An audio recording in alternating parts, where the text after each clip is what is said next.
everyone, my name is Aarti and you're watching HW News. It was the last state of nomination for the Congress presidential election, so naturally, the Congress party headquarters was buzzing with activity.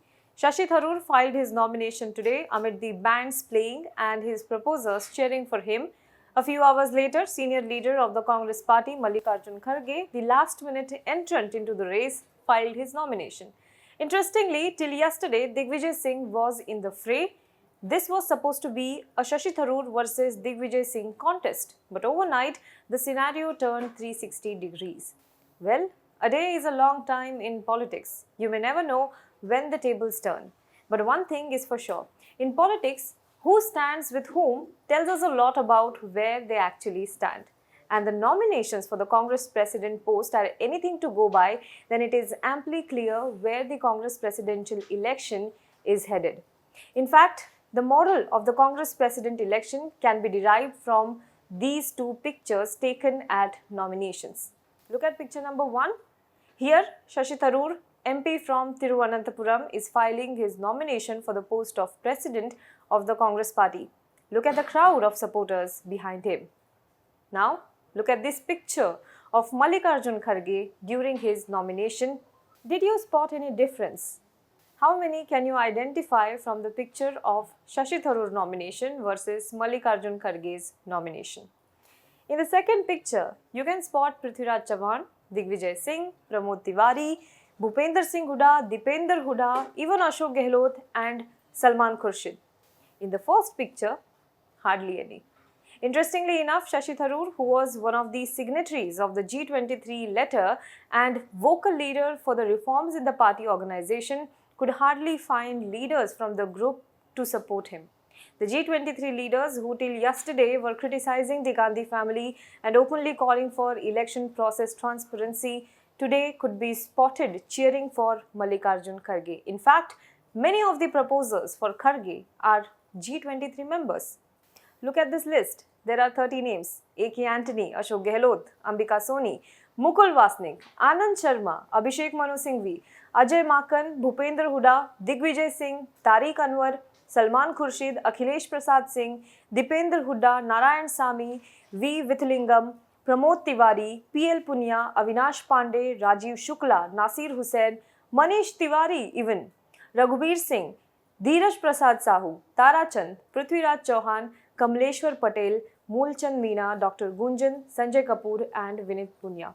From the names that I have just recited in front of you, at least 3 to 4 leaders were in the G23 list. Now look at those who were Shashi Tharoor's proposers: Karti Chidambaram, Salman Soz, Pravin Dabar, Sandeep Dikshit, Pradyut Bardloi, Mohammad Javed, Saifuddin Soz, G.K. Zimomi and Lovito Zimomi. As I said at the start, in politics, who stands with whom says a lot about where they actually stand. The G23 leaders who were talking of reforms are seen standing with Mallikarjun Kharge, who is widely being seen as an official candidate or the candidate having blessings of the Gandhi family against whom they had opened a front in 2020. Well, all the same, soon after the nominations, Shashi Tharoor released a promo video for his campaign. The tagline for him is "Think Tomorrow, Think Tharoor." He also has a manifesto detailing steps he would take if he becomes the president of the Congress party, a roadmap for revival of the Congress. The manifesto, which starts with the GOP symbol and slogan, that is "Progress with Congress," essentially it talks about 10 things that Tharoor will focus on, named as Tharoor's 10 tenets. These 10 points are as follows. Number 1, embrace a process of rejuvenation.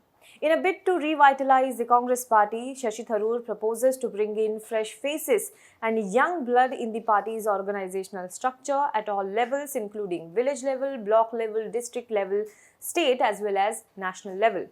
Point number 2, decentralization of the organization. Every party needs leadership, but at all levels and not just at the top. This is what Shashi Tharoor says in the manifesto, which could be seen as an apparent jibe not only at the Gandhi family but also at the coterie culture in the Congress. Shashi Tharoor emphasizes on empowering the party in the states by giving real authority to the PCC presidents, decentralizing authority and truly empowering the grassroots office bearers of the party. Point number 3. reimagining the role of AICC headquarters. The manifesto highlights the need for a full-time president who is accessible to all. He further proposes to support the president with 5 vice presidents from 5 regions of the country who are also responsible for those regions, appointing general secretaries with thematic responsibilities who will then curate and develop the party's vision and policies not only from India perspective but also from the world perspective. He also rallies for reducing the number of state level office bearers who require ratification from headquarters. The working committee should also meet monthly and plenary AICC sessions should be held every 5 years. This is what he proposes. The party president and other office bearers should be limited to 2 5-year terms. This is what he proposes in the manifesto. Now comes point number 4, reiterating the core convictions of the party. In this tenet, Shashi Tharoor proposes to return back to core principles of the party like inclusivity, equality and secularism. Point number 5, broadening participation in the party.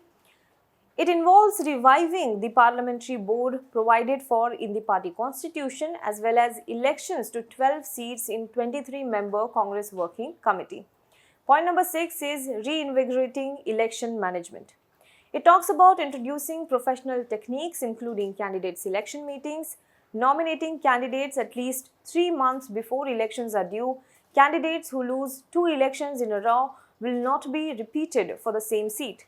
Term limits will not apply to consistently successful elected incumbents, and using of technology and data management techniques to improve election management. This is what this point talks about. Point number 7 is increased focus on the youth, increasing scope and role of NSUI and IYC, and reviving frontal organizations like Sevadal. Point number 8 talks about bigger role for women in the party. It talks about taking forward Ladki Hoon, Lad Sakti Hoon motto by the Congress, which was introduced in the UP elections by UP in charge of the party, Priyanka Gandhi Vadra. It also talks about more positions for women who should be reserved in the PCCs and in the electoral fray. Point number 9 is outreach to industry and professionals. Shashi Tharoor, who also happens to be the chairperson of the All India Professionals Congress, highlighted that there is a need to reach out to the corporate, businesses and professionals. Point number 10 is return to ethos of politics as social workers. So these were the 10 tenets of Shashi Tharoor explained in the manifesto. Now, well, the manifesto is pretty elaborate and tries to touch as much aspects as possible. However, a controversy followed over wrong map of India used in it. A map of India in it that did not have parts of Jammu and Kashmir and Ladakh. However, he quickly issued a corrected version as soon as it was pointed out on social media. However, BJP did not lose the chance to take a dig at Shashi Tharoor. Amit Malviya issued a tweet on the same. Now let's talk about Mallikarjun Kharge. Mallikarjun Kharge's last-minute nomination would surprise many, but sources say many even in the G23 knew this was coming. That explains G23 leaders flocking to Mallikarjun Kharge's nomination. 9-time member of the assembly, Mallikarjun Kharge has near blemish-free career. He has been in the grand old party for last 50 years. He rose in ranks from a local workers leader to a leader of the party in Lok Sabha and now in Rajya Sabha. But he has remained fiercely loyal to the Gandhis. Kharge hails from Karnataka. He bucked the Modi wave at its peak in 2014 Lok Sabha election but lost in 2019. However, the party decided to send its loyal foot soldier to Rajya Sabha then. When Rahul Gandhi took over the party, Kharge was at the forefront of raising the issues highlighted by Rahul Gandhi, from demonetization to Rafale in the parliament. In 2019, when Mahavikas Aghadi was in the making, the party bosses trusted in charge of the state Mallikarjun Kharge to do the talking, and he did successfully so.